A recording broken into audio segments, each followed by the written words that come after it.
Ladies and gents, soups and civvies, rip up the history books. Because in New York this morning, Godolphin University All-Star A-Train was just drafted into La Siete. Not delivering this breaking news update on VSN7, the Siete.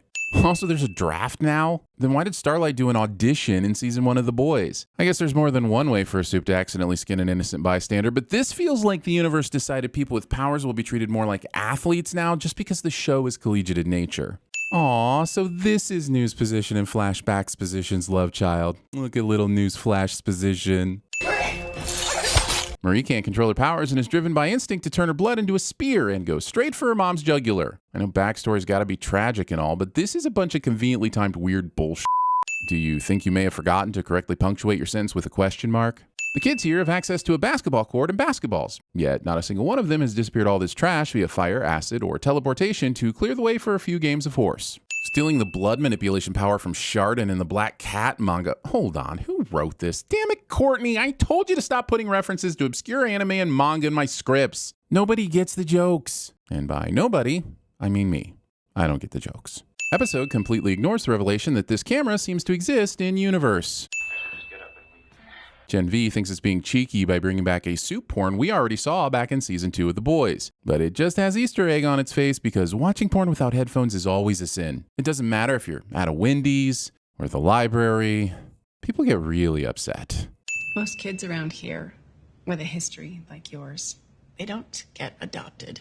So they get sent to the Vought adult facility in Elmira. Vought locking people up for no good reason doesn't surprise me, but why would being adopted change Vaught's desire to lock someone up? Doesn't seem like the kind of corporation that believes love conquers all. This university has a Deus Ex complex. Arriving at the dorms on your first day of college and everybody's cool, young, and fun and has their whole lives ahead of them while being in the hallway. Cliché. I'm Maverick, your RA. Episode does not contain an Iceman. That's my gerbil, David Crusoe. And it's about to go down. Fist fighting your gerbil. And fist fighting your gerbil sounding much more like a euphemism than I intended. I have been dying to meet you. Not obtaining consent for this hug. Some soups don't like being touched, and others have creepy powers that manipulate you into doing their bidding. Just saying, ask if they're a hugger first. It's like society suddenly gave up on tennis, so they turned this court into an overpriced Thunder Beach muscle dome. Also, the speedster can practice wind sprints not on a track. This feels very much like the wrong tool for the job, and I'm worried we won't get an explanation for why God U has spared so much expense with its facilities. I'd burn my tongue on that. My inner monologue every time I take pizza rolls out of the microwave somehow makes it into the episode. I am not sweating the Incredible Steve or anyone that has the in their name. Being willing to sweat someone with Steve in their name. Ha! Take that, the Steve who stole my pudding cup in 3rd grade. I get the last laugh. I am the one who knocks. This is a cool scene and all, but these flames don't appear to be doing anything fire is famous for doing. Do Golden Boy's punches hurt more because he's hot? See what I mean? It's like a big fiery sea cucumber. Lusting after any cucumbers that will likely give you a burning sensation. Wait, are you Amish?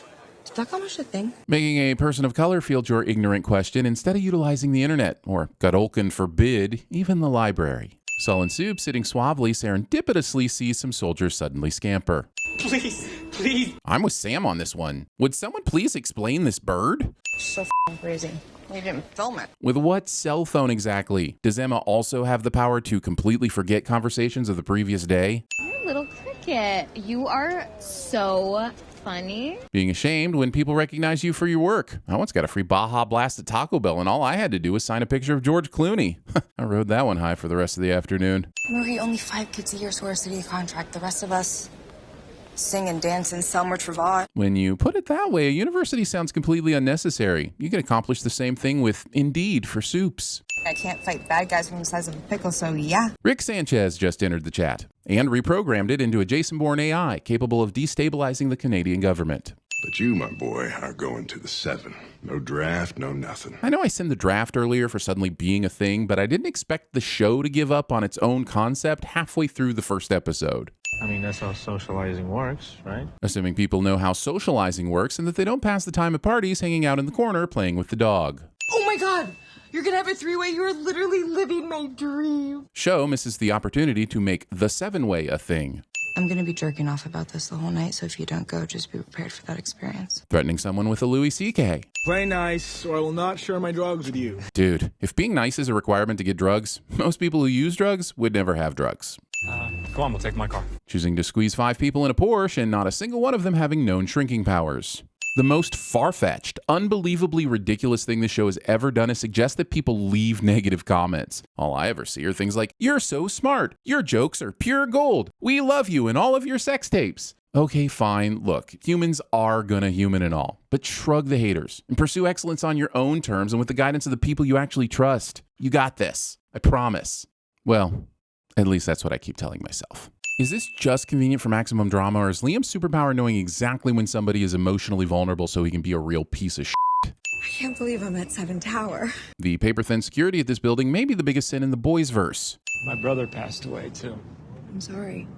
That's why I'm here. Phrasing your response in a way that inadvertently suggests that his dead brother is why you are here. However, Luke's brother Sam trying to escape is the reason Marie and Andre met, so I guess technically his brother is the reason that she is here and with him at this very moment, but he's not actually dead, so Marie's statement is still incorrect. Boom, lawyered.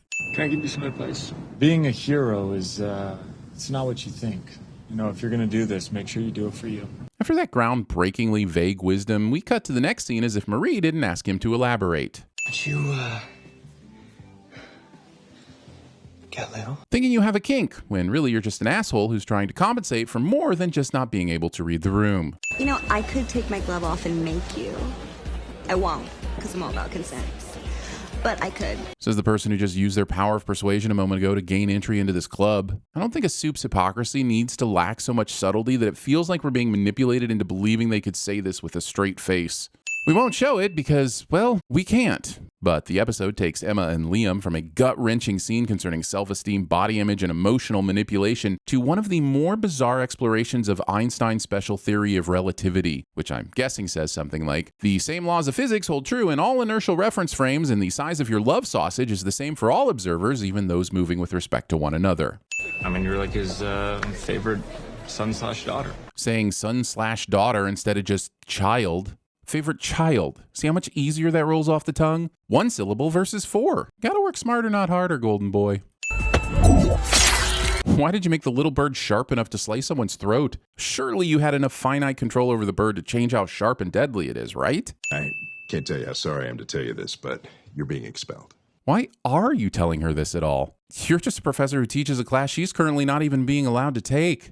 Look, you saved that woman, but you kind of slit her throat accidentally first, and that's grounds for removal. The confidence with which he thinks they can cover this up despite all the eyewitnesses and cameras present is pretty wild. And we're just supposed to buy it because of villainy? Luke, it's not a dream. It's real. This is either a hallucination, a vision, or some kind of telepathic projection, but it is neither a dream nor real. You killed them. She's not wrong, but she came around the corner and her first guess was that her sister killed her parents. There was the option to ask a few more questions first. This seems like it'll be a recurring thing, so I'm just going to address this now. The palm of your hand is one of the worst places you can cut to get blood. You don't get much, and you risk damaging so many nerves and tendons in the process. Find somewhere else to get blood.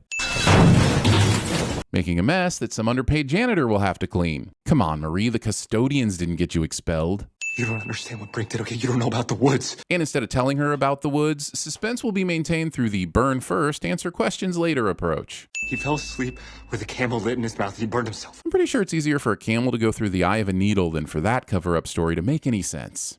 You put your away. Where would you like him to put it? It's not retractable. Wait, is it? Not until you chill out. You see, it's funny because he's on fire. Okay.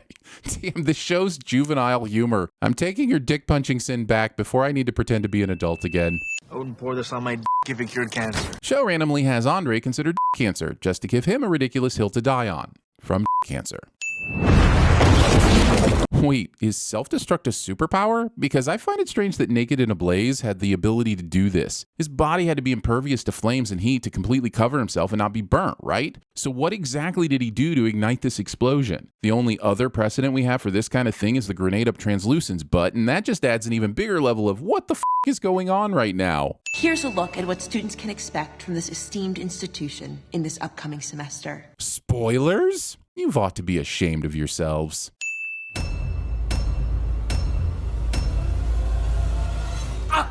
My balls! They're on fire! Are you pitching a consent seminar with your out? It's out for Harambe. Who's David Caruso? You didn't see Jade? Deep cut. Oh, flame on. It's like you always say. It's not about the talent. It's about drive. It's about power.